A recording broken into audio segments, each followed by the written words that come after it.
Hello everyone, আসসালামু আলাইকুম। শুধু এক্সারসাইজ করলেই তো হবে না, নিজেকে ফিট রাখার জন্য একটা সুন্দর ফুড মেনটেনের অনেক বেশি দরকার আছে।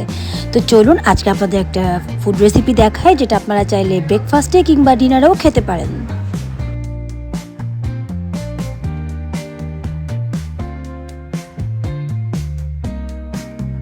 এর জন্য আমি এই রেসিপির জন্য যে ইনগ্রেডিয়েন্টসগুলো নিয়েছি, ওগুলো আমি বিভিন্ন জায়গা থেকে কিনেছি। কোনোটা সুপার শপ থেকে, কোনোটা অনলাইন চালডাল সুপার শপ থেকে কিনেছি।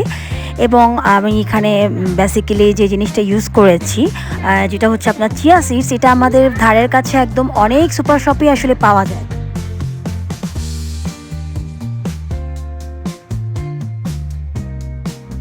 লো ফ্যাট ইয়োগার্ট আপনি চাইলে অন্য যে কোনো টক দইও এখানে মিক্স করতে পারেন, এবং স্কিম মিল্ক যেটা থাকে, লো ফ্যাট স্কিম মিল্ক, এটা আপনি আড়ং এটা নিতে পারেন কিংবা মার্কস এটা নিতে পারেন। আপনার ধারের কাছে যেটা আপনার জন্য ইজি ওয়ে আছে সেটাই আপনি কিনতে পারেন।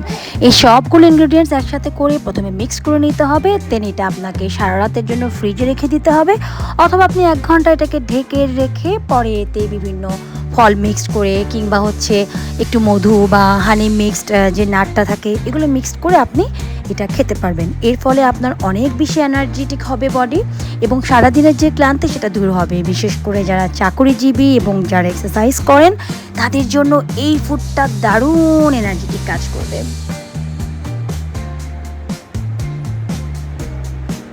আজকের এই ব্লগটা এই পর্যন্তই রাখলাম। পরবর্তীতে অন্য কোনো ফিটনেস ব্লগ নিয়ে আবার হাজির হয়ে যাব। সে পর্যন্ত ভালো থাকুন, সুস্থ থাকুন, ফিট থাকুন। আল্লাহ হাফেজ।